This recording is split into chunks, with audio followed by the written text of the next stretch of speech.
Hari ini kita mau bicara tentang upah. Bolehkah orang Kristen di dalam perkara-perkara rohani, di dalam mencari Tuhan, di dalam melayani Tuhan, ngomong tentang upah? Bolehkah kita memperhitungkan upah kita? Bolehkah kita memikirkan upah kita? Terus terang saudara, sejauh ini saya tidak berani ngomong tentang upah. Saya tidak berani memperhitungkan tentang upah karena kita diajar secara seperti itu. Tetapi waktu-waktu belakangan ini, hari-hari belakangan ini, Tuhan membawa saya kepada sebuah pewahyuan tentang upah yang berbeda, saudara-saudara. Ternyata Alkitab justru mengajar kita untuk memperhitungkan upah.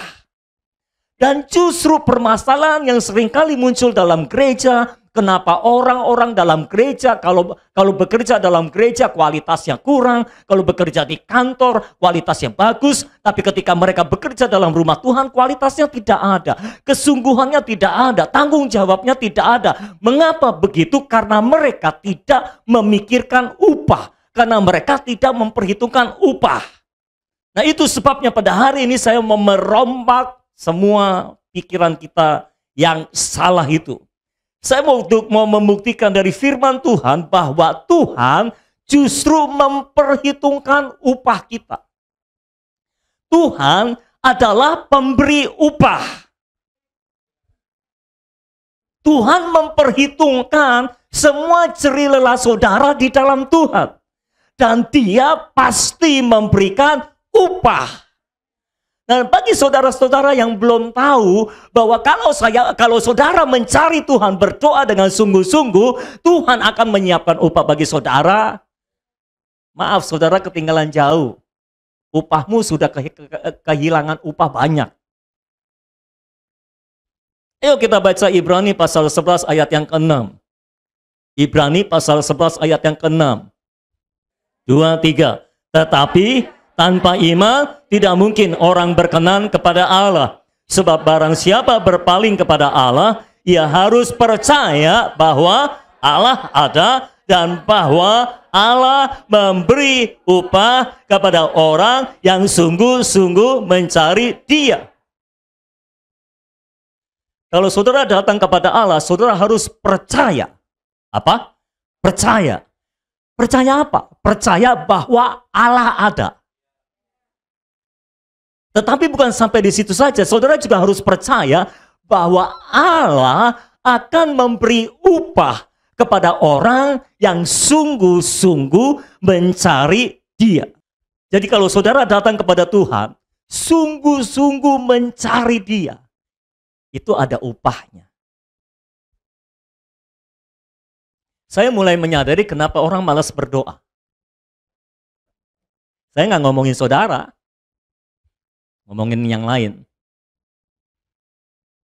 Saya mulai menyadari mengapa orang malas cari Tuhan. Karena mereka nggak berpikir tentang upah. Karena mereka nggak memperhitungkan ini ada upahnya.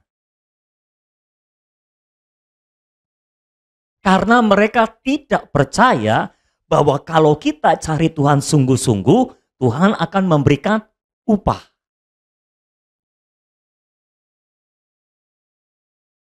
Mau tanya, saudara yang kerja di kantor, pergi ke kantor setiap hari kan? Suka telat nggak? Saudara pergi ke kantor, yang kerja di kantor setiap hari pergi ke kantor? Pernah telat? Pernah lah ya. Cuma saudara berusaha nggak untuk nggak telat? Betul?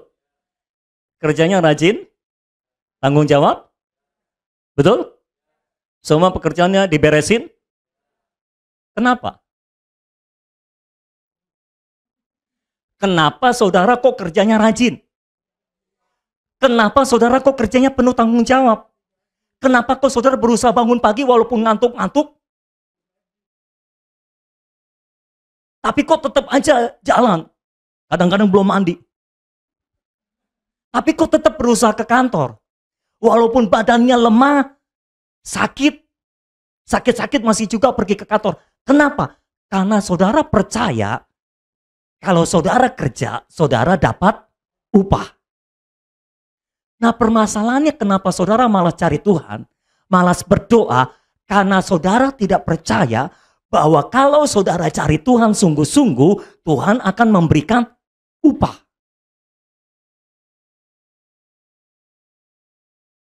Selamat siang. Saya yakin seyakin-yakinnya, kalau semua saudara memperhitungkan upah saudara di hadapan Tuhan, saudara akan cari Tuhan gila-gilaan seperti saudara gila kerja itu. Kenapa ada orang kerja lembur terus? Karena mereka percaya di akhir bulan mereka akan dapat upah. Tapi ketika kita mempraktekkannya di dalam Tuhan, kita tidak percaya bahwa Tuhan itu ada dan bahwa Tuhan memberikan upah. Saudara yang kerja di kantor, setiap hari ketemu bos enggak? Tapi ada dong yang enggak ketemu bos setiap hari. Memang bosnya keliling-keliling terus. Bahkan ada yang bosnya bisa kantor kan? Tapi walaupun saudara enggak ketemu bos setiap hari, saudara percaya bahwa bos itu ada. Selama ini cuma dengar-dengar, bos kita namanya Pak Lukas misalnya. Lalu orang cerita-cerita, Pak Lukas tuh gini. Saudara belum ketemu, saudara belum pernah ketemu bosnya. Tapi saudara percaya bahwa bosnya itu ada. Dan dia akan memberi upah kalau saudara tiap hari kerja dengan sungguh-sungguh. Kenapa saudara kerja sungguh-sungguh? Karena saudara percaya saudara akan mendapat upah. Bosmu akan memberikan upah. Mengapa saudara tidak berdoa sungguh-sungguh? Karena engkau belum percaya bahwa kalau engkau doa sungguh-sungguh, Tuhan akan memberikan upah. Hari ini saya umumkan kepada setiap orang Kristen, kalau engkau cari Tuhan sungguh-sungguh, Tuhan adalah Tuhan yang memberi upah. Dan saya beritahu buat saudara, Tuhan itu lebih murah hati daripada semua bosmu yang ada di dalam dunia. Bahwa semua yang ada di dalam dunia yang bisa memberikan upah, Tuhan bisa memberikan upah jauh melampaui apa yang bisa engkau terima di dunia ini. Jadi seharusnya untuk hal-hal yang rohani engkau lebih sungguh-sungguh. Karena upahnya justru itu yang harusnya engkau kejar upahnya. Saudara kerja tiap bulan. Nanti kalau waktu lebaran THR gitu ya. Atau waktu Natal dapat THR. Atau dapat bonus. Saudara dapat THR akhir tahun. Lalu akhir tahun ganti tahun juga dapat bonus biasanya. Pembagian keuntungan. Kantor untung berapa dibagi berapa persen gitu kan. Nah saudara paling menantikan saat-saat itu. Yang nggak menantikan nggak pernah dapat mungkin. Oh kapan bila bulan Desember tiba? Kenapa? Sudah dapat gaji, dapat THR, dapat bonus. Triple nih. Dapat gaji, dapat THR, dapat bonus. Semuanya berupa apa? Janji. Ya. Saudara dijanjikan, saudara akan dapat gaji bulanan, saudara akan dapat THR di bulan Desember, saudara akan dapat bonus di akhir tahun, pergantian tahun. Semuanya berupa janji. Nah ini Tuhan juga janji. Kalau kamu sungguh-sungguh cari aku, kamu akan dapat upah.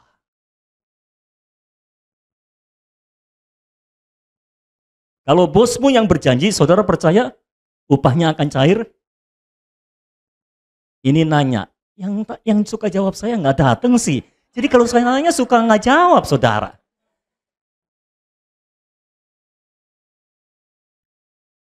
Kalau bosmu janji akan membayar engkau setiap bulan, lalu akan memberikan THR setiap akhir tahun, lalu akan memberikan bonus setiap pergantian tahun, apakah saudara percaya janjinya itu? Percaya. Nah Tuhan berjanji, kalau saudara sungguh-sungguh mencari Tuhan, saudara akan mendapat upah.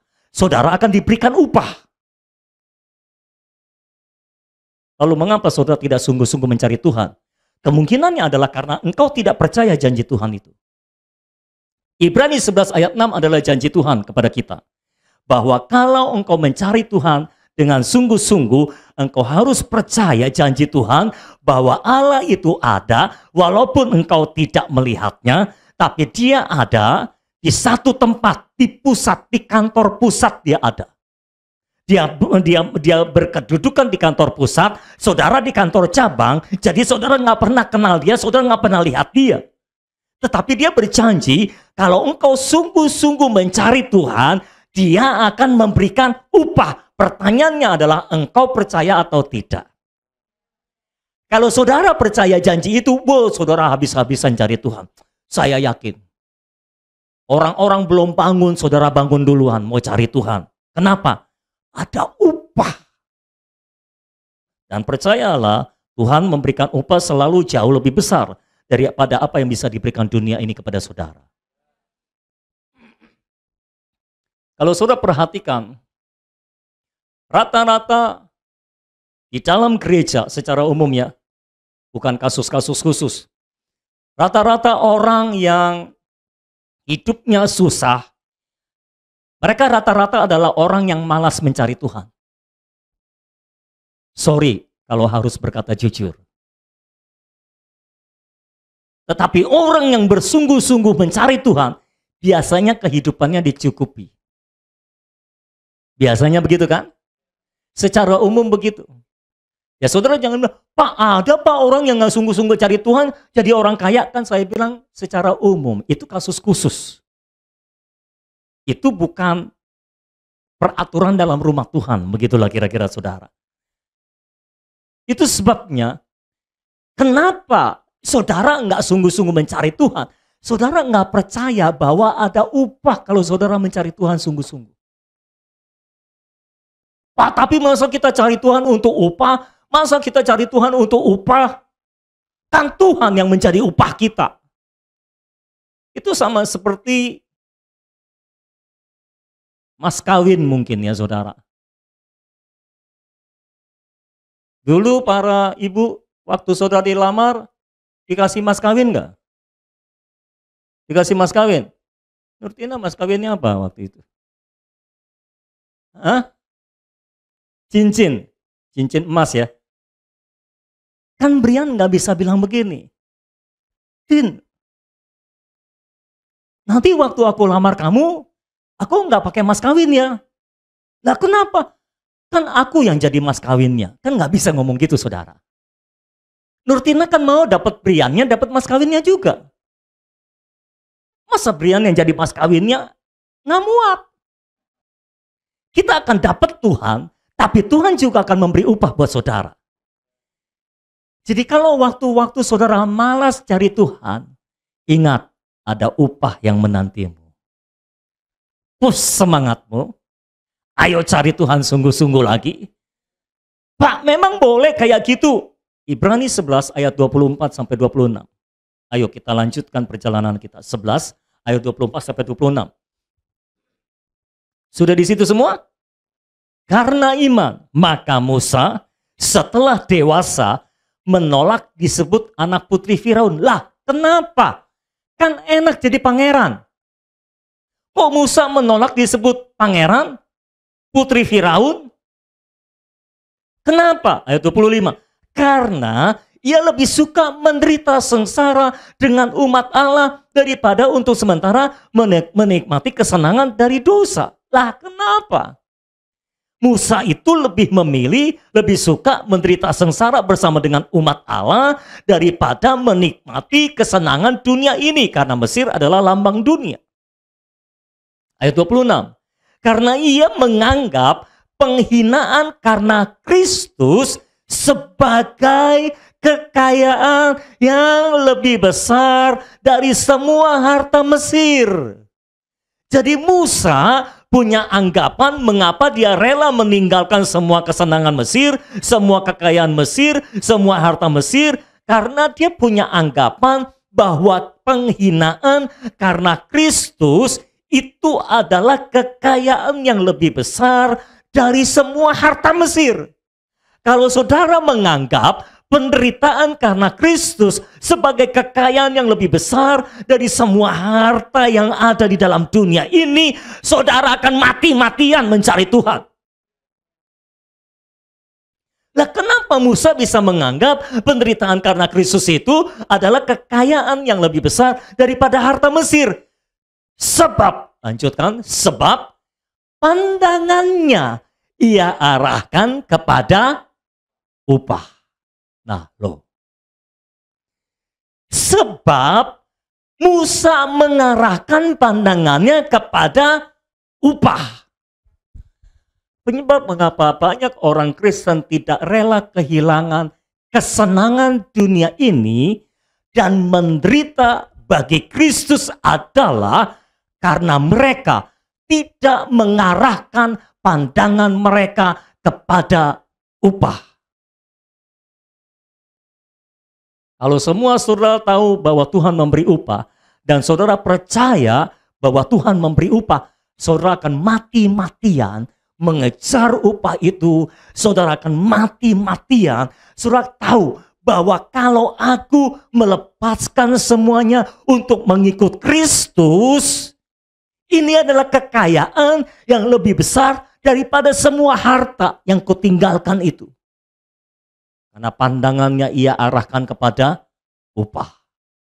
Jadi boleh nggak orang Kristen memperhitungkan upah? Boleh. Kenapa nggak boleh? Alkitab bilang begitu. Musa bahkan dikatakan dia mengarahkan pandangannya kepada upah. Nah, perkara upah kalau dihapus dari pikiran saudara, itulah yang menyebabkan saudara jadi nggak mau berkorban buat rumah Tuhan. Saudara nggak mau mati-matian mencari Tuhan. Tiap hari nggak bisa berdoa, alasannya apa? Sibuk, sibuk, sibuk, sibuk. Memang apa sih tugasmu? Aku admin di beberapa tempat, 10 tempat. Admin apa? Admin grup WA. Nah, baru admin grup WA aja sibuknya udah kayak presiden. Saudara jangan ngomong saudara sibuk kalau saudara belum jadi presiden. Orang presiden aja sholat terus. Saudara beralasan sibuk, lalu nggak berdoa. Karena anggapan dalam pikiran saudara adalah doa itu nggak ada gunanya. Doa itu nggak ada upahnya. Loh kalau ke kantor kok dibela-belain? Sakit-sakit pergi ke kantor juga. Ya. Saudara bangun kesiangan. Saudara rela nggak mandi, nggak makan demi supaya ke kantor nggak telat. Kenapa? Telat dipotong gopeceng. Upahnya dipotong. Jadi saudara nggak mau upah saudara dipotong. Nah coba kalau secara rohani saudara berpikir kalkulasinya seperti itu, saya yakin setiap saudara akan berusaha sungguh-sungguh mencari Tuhan karena besar upah yang menantinya. Haleluya. Ini permasalahannya adalah saudara nggak tahu aja sih. Kalau mencari Tuhan sungguh-sungguh itu ada upah yang menanti kita. Dan percaya saya upahnya jauh lebih besar daripada apa yang bisa saudara dapatkan di dalam pekerjaan saudara. 1 Korintus pasal 15 ayat 58, ayat yang saya rasa sudah cukup terkenal.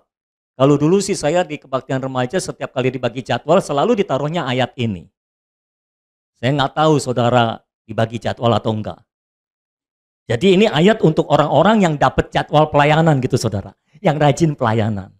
Ayatnya berbunyi demikian. Karena itu saudara-saudaraku yang kekasih, berdirilah teguh, jangan goyah, dan giatlah selalu dalam pekerjaan Tuhan. Sebab kamu tahu bahwa dalam persekutuan dengan Tuhan, jerih payahmu tidak sia-sia. Maksudnya jerih payahmu tidak sia-sia apa? Ada upahnya. Mencari Tuhan itu ada upahnya. Menderita bagi Kristus itu ada upahnya. Melayani itu ada upahnya. Kenapa orang nggak mau terlibat pelayanan dalam rumah Tuhan? Mereka nggak ngerti kalau saudara terlibat dalam pelayanan itu dapat upah. Makanya upahnya numpuk ke sini. Soalnya di sini terus yang kerja. Di situ nggak kerja-kerja. Diajak terlibat dalam pelayanan, nggak mau. Kenapa nggak mau? Nggak mikirin upah sih. Nggak ngerti upah sih.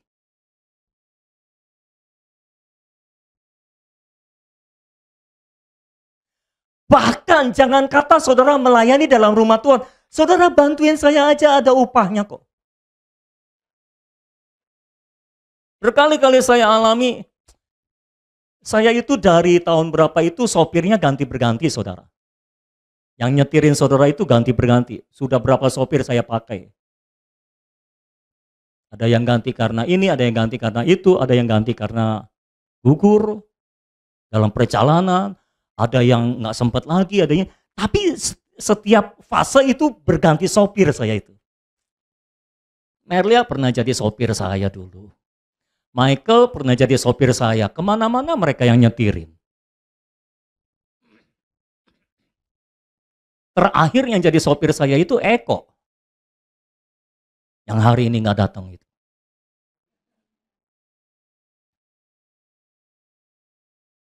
Pak Lukas juga beberapa kali pernah jadi sopir saya.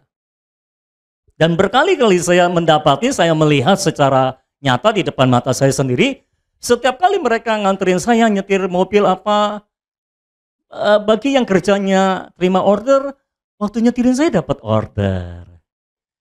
Terakhir itu Pak Lukas waktu nyetirin saya ke kuburan. Loh, ngapain ke kuburan? Ya ada yang dikubur.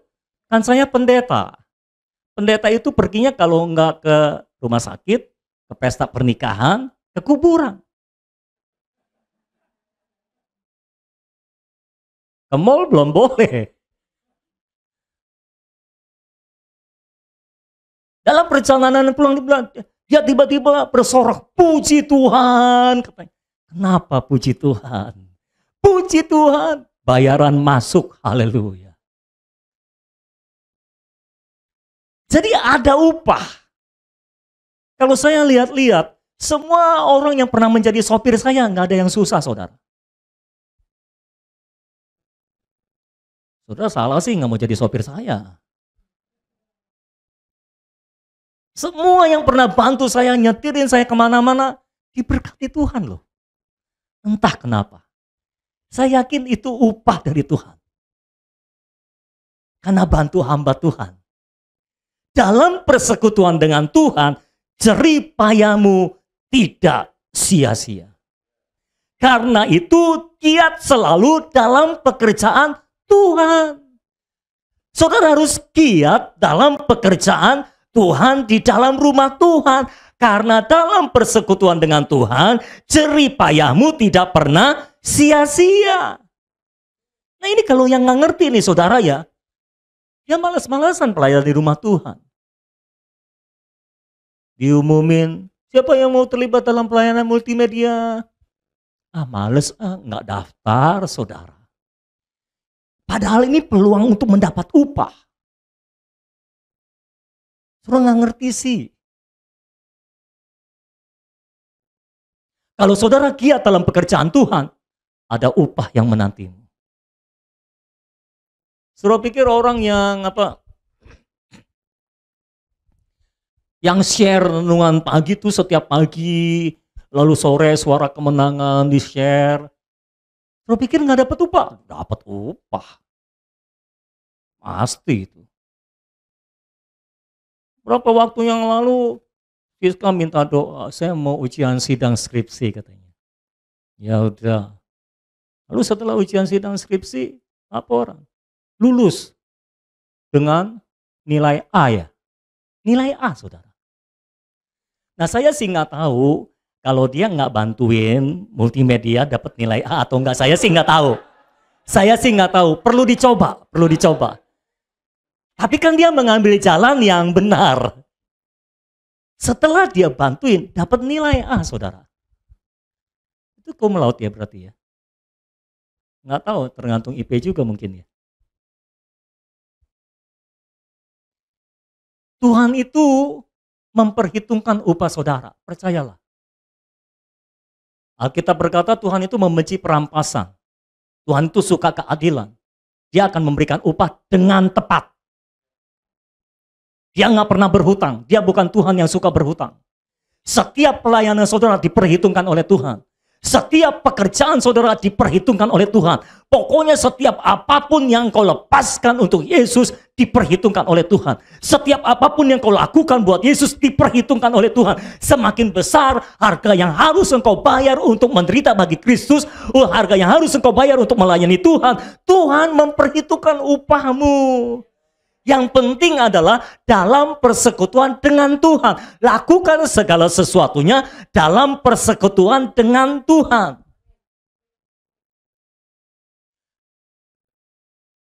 Kalau saudara kasih barang-barang saudara ke gereja, saudara pikir nggak ada upahnya? Ada. Diperhitungkan Tuhan semuanya. Makanya lebih baik saudara cek rumah saudara daripada barang-barang nggak kepake di rumah saudara, numpuk di rumah saudara, kasih ke gereja aja. Ngapain sih? Siapa tahu ada yang membutuhkan, dibagi. Semua akan diperhitungkan oleh Tuhan. Kalau itu berasal dari persekutuan dengan Tuhan, semua jeripayahmu tidak sia-sia. Itu semua yang bantuin saya dalam multimedia, yang share upload, yang yang OBS, yang macam-macam. Wah, itu pasti ada upahnya itu. Nggak mungkin nggak ada. Karena Tuhan itu Tuhan yang memberi upah. Tuhan yang memperhitungkan upah. Tuhan itu bukan bos yang culas. Mau pakai orang untuk kerja tapi nggak mau kasih upah. Enggak. Lanjut. Matius 19 ayat 27 sampai 30. Matius 19 ayat 27 sampai 30. Semua sudah di situ? Lalu Petrus menjawab dan berkata kepada Yesus, "Kami ini telah meninggalkan segala sesuatu dan mengikut Engkau. Jadi apakah yang akan kami peroleh?" Saya suka dengan Petrus karena orangnya cepat ceplos. Yang penting ngomong, mikir belakangan, saudara-saudara. Kalau zaman sekarang, Petrus nanya begini. Ini dibilang gak rohani banget ini. Tapi Petrus nanya kepada Yesus, "Yesus, kami ini telah meninggalkan segala sesuatu untuk mengikut Engkau. Jadi apa upah yang akan kami peroleh?" Untung Yesus itu orangnya rohani, bukan agamawi. Jadi Yesus nggak marah ditanya begitu, saudara. Yesus menjelaskan upahnya. Perhatikan baik-baik, ketika saudara baca Alkitab, bacalah Alkitab dengan jujur dan apa adanya. Jangan dari kacamata yang berbeda. Tidak ada dari ayat-ayat ini menunjukkan Yesus marah ketika Petrus nanya, "Apa upah yang kami akan peroleh kalau kami mengikut Engkau dan sudah meninggalkan segalanya?" Yesus bahkan menjawab dengan sopan dan menceritakan apa upah yang akan diperoleh. Jawab Yesus atau 28 kata Yesus kepada mereka, "Aku berkata kepadamu." Nah, perhatikan bagi saudara yang sedang berpikir tentang upah. "Sesungguhnya pada waktu penciptaan kembali," ini upahnya, "apabila Anak Manusia bersemayam di tahta kemuliaannya," ini kerajaan 1000 tahun nih saudara, "kamu yang telah mengikut aku akan duduk juga di atas 12 tahta untuk menghakimi ke-12 suku Israel." Dengan kata lain, Yesus mau berkata, bagi kamu yang sudah meninggalkan segalanya untuk mengikut aku, nanti pada waktu penciptaan kembali, kamu akan duduk setahta dengan aku, memerintah bersama dengan aku. Jadi saudara yang sudah meninggalkan segalanya untuk mengikut Tuhan, engkau akan duduk setahta bersama dengan Kristus nanti dalam kekekalan. Memerintah bersama Yesus. Entah jadi menteri penerangan, menteri pendidikan. Enak jadi menteri dalam kekekalan, saudara, nggak banyak dikritik. Kalau di dunia jadi menteri nggak enak, dikritik terus, saudara. Nah, saya telah meninggalkan segalanya untuk mengikut Yesus, untuk melayani Yesus. Saya meninggalkan pekerjaan saya, masa depan saya tinggalkan segalanya. Jadi upah saya dalam kekekalan sepertinya sudah ada jatahnya, saudara. Saya akan duduk setahta dengan Kristus, memerintah bersama Yesus. Nah, saudara, apa yang setelah saudara lepaskan untuk Yesus? "Oh, Pak, saya belum lepaskan apa-apa untuk Yesus." Ya. Terus nanti dalam kekekalan saya jadi apa? Paling tukang sapu. Nggak tahu saudara jadi apa. Tapi yang pasti orang-orang yang telah meninggalkan segalanya untuk mengikut Yesus akan memerintah bersama-sama dengan Yesus. Duduk setata bersama dengan Yesus dalam kekekalan. Tapi Pak, kalau upahnya cuma nanti dalam kekekalan, ya nggak enak dong, kan kita nggak tahu itu betul atau enggak. Tapi saudara, perhatikan Yesus melanjutkan. Dan setiap orang yang karena namaku meninggalkan rumahnya, saudaranya laki-laki atau saudaranya perempuan, bapak atau ibunya, anak-anak atau ladangnya, akan menerima kembali 100 kali lipat dan akan memperoleh hidup yang kekal. Artinya, Yesus mau mengatakan, kalau engkau ikut aku dan merelakan segalanya, upahmu itu dunia akhirat. Di dalam dunia sekarang akan mendapat upah, di dalam kekekalan juga akan mendapat upah. Jadi upahnya itu, apa tuh namanya? Double, saudara. Berganda. Baik sekarang maupun yang akan datang. Kalau semua bos saudara di dunia ini cuma bisa mengupah saudara waktu di dunia ini. Nggak bisa mengupah saudara sampai pada kekekalan. Tapi Tuhan Yesus akan memberikan upah kepada saudara bukan hanya di dunia ini, tapi juga sampai pada kekekalan. Bukan hanya dalam kekekalan, tapi juga dalam dunia ini. Apa upahnya dalam dunia ini? Yesus menjelaskan nih. Kan Petrus nanya. Dan mungkin saudara juga ada yang tanya, upahku apa nih? Yesus menjelaskan upahnya. Setiap orang yang karena namaku meninggalkan rumahnya, saudara laki-laki atau saudara perempuan, bapak atau ibunya, anak-anak atau ladangnya, akan menerima kembali 100 kali lipat. Dan akan memperoleh hidup yang kekal. Itu kekekalan. Tetapi di dunia ini, saudara akan menerima kembali semua yang saudara lepaskan untuk Yesus 100 kali lipat. Saudara bisa menghitung 100 kali lipat itu berapa? Artinya semakin banyak yang engkau lepaskan untuk Yesus, semakin banyak upah yang bisa engkau terima dari Tuhan. Ya Pak, saya nggak mikirin upah, doa-doa. Karena saya mencintai Tuhan. Saya tahu. Apakah kalau kita mencintai Tuhan artinya kita nggak dapat upah? Pasti dapat upah. Tapi saya nggak mikirin upah, bagus. Tapi percayalah Tuhan memberikan upah. Semua yang kita lakukan bagi Tuhan pasti ada upahnya. Tuhan akan memperhitungkan upahnya. Dan upahnya bukan hanya dalam kekekalan, tapi juga saat ini. Di mana engkau berada saat ini, semua yang kau berikan untuk Tuhan akan dikembalikan 100 kali lipat. Saudara boleh nggak percaya, tapi itulah yang akan terjadi. Apapun yang kau berikan untuk Tuhan, engkau akan terima kembali 100 kali lipat. Makanya saya suka berkata, tidak ada yang hilang dari kehidupan orang percaya. Karena apapun yang engkau kerjakan, apapun yang engkau lakukan, apapun yang kau berikan untuk Tuhan, selalu akan kembali 100 kali lipat. Kalau engkau melepaskan waktumu untuk mencari Tuhan, engkau akan dapatkan kembali waktumu 100 kali lipat. Kalau engkau rela melepaskan waktumu untuk nonton sinetron, lalu engkau ganti dengan waktu untuk mencari Tuhan, engkau akan terima kembali waktumu 100 kali lipat. Kalau engkau merelakan waktu pekerjaanmu, engkau pakai untuk melakukan pekerjaan Tuhan, engkau utamakan pekerjaan Tuhan, maka engkau akan menerima kembali waktu pekerjaan itu 100 kali lipat. Berkali-kali saya mendengar orang kesaksian seperti ini. Oh, waktu saya ikut bapak pelayanan, saya tinggalin kerjaan saya. Tapi ketika saya kembali, semua pekerjaan bisa jalan lancar, bisa jalan lancar, enggak seperti yang diduga. Apa itu? Itu waktu pekerjaan yang kembali 100 kali lipat. Kalau tidak ada upah, mungkin waktu pekerjaannya akan jadi jauh lebih lama, tapi karena ada upah yang saudara tidak sadari, maka jadinya begitu.